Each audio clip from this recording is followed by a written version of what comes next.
Emma here doesn't want to leave the side of her parents' cage and the side of her grandparents underneath her, even though she's driving her mother crazy just being out there.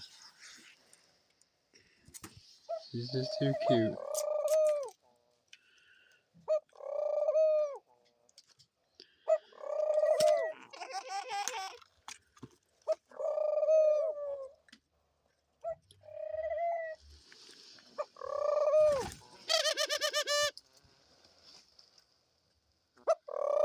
You're just too cute, sweetie.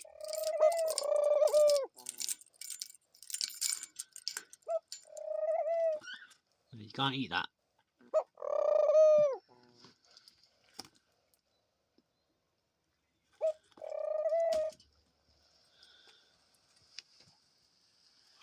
Hey, babe.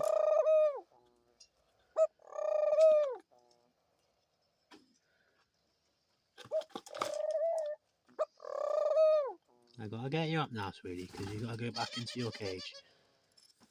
So that the others can have some time out as well. I'll have you out with them in a bit. Okay? So, I'll see you later.